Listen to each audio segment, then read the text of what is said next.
ध्यान जीवन की महानतम कलाओं में से एक है, बल्कि शायद यही महानतम कला है। यह कला संभवतः दूसरों से नहीं सीखी जा सकती और यही इसका सौंदर्य है। ध्यान की कोई तकनीक या तरकीब नहीं होती, इसलिए इसका कोई अधिकारी और दावेदार भी नहीं होता।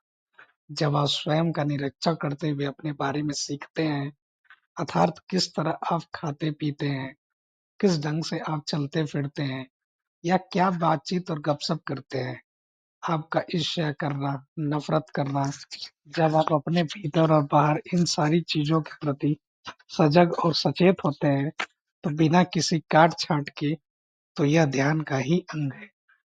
और यह ध्यान हर जगह और हर समय हो सकता है।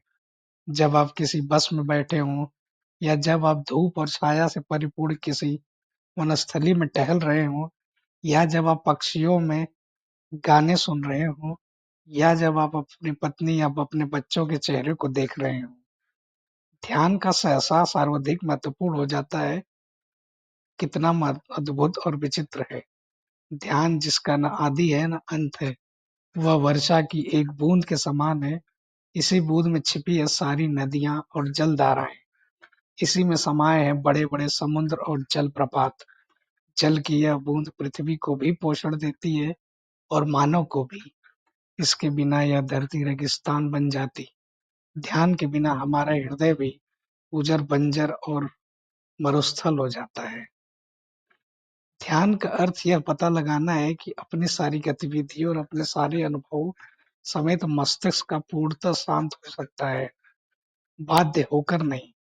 क्योंकि जिस क्षण आप इसे बाध्य करते हैं या फिर बांधते हैं, फिर से द्वैत आ खड़ा होता है।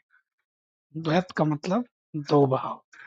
और वह सत्ता भी जो कहती है अद्भुत अनुभूतियों के जगत में प्रवेश के लिए मुझे अपने मस्तिष्क को नियंत्रण और शांत कर लेना चाहिए। ऐसा कभी संभव नहीं होगा, लेकिन आप विचार की सारी खोजें और गतिविधियों को इसके भय, सुखों और संस्कारों को देखने, सुनने और समझने में लग जाएँ। अगर आप अपने मस्तिष्क का निरीक्षण करने में लग जाएँ कि यह किस तरह कार्य करता है, तो आप देखेंगे कि मस्तिष्क असाधारण रूप से शांत है, मौन हो जाता है। वह शांति निद्रा नहीं है, बल्कि यह प्रचंड रूप से सक्रिय है और इसलिए शांत है। विद्युत उत्पन्न करने वाला एक बड़ा यंत्र जब अपनी अच्छी तरह कार्य करता है, तो उसमें शायद ही उसकी कोई ध्वनि निकलती हो। ध्वनि और शोरगुल तभी पैदा होता है जब कहीं घर्षण होता है। मौन और विस्तार का आपसी मेल है। मौन की अनंतता उस मन की अनंतता है जिसके भीतर का केंद्र मिट चुका है। ध्यान कठिन परिश्रम है। इसके लिए आवश्यक है कि सर्वोच्च ढंग का अनुशासन, नियम नहीं, अनुकरण और आज्ञा पालन भी नहीं, बल्कि ऐसा अनुशासन जो सतत सजगता से उत्पन्न होता हो। सजगता न केवल अपने बाहर की, बल्कि भीतर की अवस्था व्यवस्था के प्रति भी। इस तरह ध्यान एक अलगाव की क्रिया नहीं है, बल्कि वह हमारे प्रतिदिन के जीवन की एक ऐसी क्रियाशीलता है जिसके लिए सहयोग, संवेदनशीलता और प्रज्ञा आवश्यक है। सही दिनचर्या की नींव रखे बिना ध्यान महज एक पलायन बन जाता है, इसलिए इसका कोई भी मूल्य नहीं है। सही जीवनचर्या का अर्थ सामाजिक नैतिकता का अनुसरण नहीं, बल्कि इसका अर्थ है ईर्ष्या, लोभ एवं सत्ता की लालसा से मुक्ति। क्योंकि ये चीजें दुश्मनी, वैमनस्य पालती हैं और इनसे मुक्ति संकल्प या इच्छा शक्ति नहीं दिला सकती, बल्कि आत्म परिचय की प्रक्रिया में इन तमाम चीजों के प्रति सजग होने से ही यह मुक्ति संभव है। स्वयं की क्रियाएं और गतिविधियों को जाने बिना ध्यान उत्तेजना बन जाता है, इसलिए इसका महत्व न के बराबर रह जाता है। हमेशा आधिकारिक, बृहद, गहरी और भावगीत अनुभूतियों की तलाश में रहना जो है, उसकी वास्तविकता से उसके यथार्थ में एक तरह का पलायन है। जो है यानी जो हम हैं, हमारा अपना संस्कारबद्ध मन, वह मन जो जागृत, प्रज्ञावान और मुक्त है, उसे किसी अनुभूति की भला क्या आवश्यकता हो सकती है? वह इसे लेकर करेगा क्या? प्रकाश तो प्रकाश है, यह अधिक प्रकाश की मांग नहीं करता।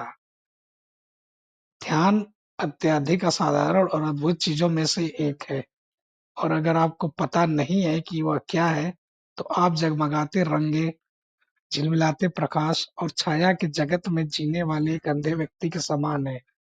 यह कोई वैदिक पसंद नहीं है। जब हृदय मन के भीतर प्रवेश करता है, तो मन की गुणवत्ता बिल्कुल भिन्न हो जाती है। तब मन वस्तुतः असीम हो जाता है, न केवल अपने सोचने, विचारने और कार्य करने की क्षमता में, बल्कि एक अनंत विस्तार के जीने के अर्थ में भी, जहाँ आप हर चीज का हिस्सा होना चाहते हैं। ध्यान प्रेम का स्पंदन है। यह एक या अनेक प्रेम नहीं है।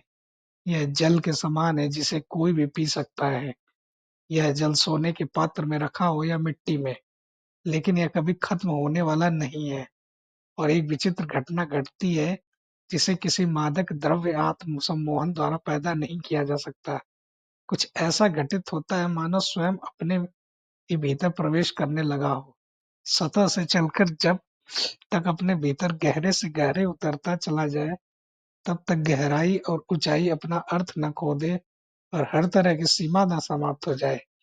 इस अवस्था में पूर्ण शांति विराजती है। संतोष नहीं जो इच्छा प्रवृत्ति से प्राप्त होता है, बल्कि एक ऐसी शांति जिसमें सौंदर्य, व्यवस्था और गहनता है।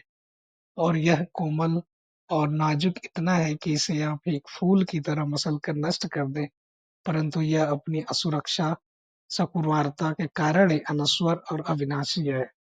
यह ध्यान दूसरे व्यक्ति से नहीं सीखा जा सकता। आप इसके बारे में कुछ नहीं जानते। यहीं से करनी होगी शुरुआत, और तब यात्रा करनी होगी निर्दोषता से निर्दोषता की ओर।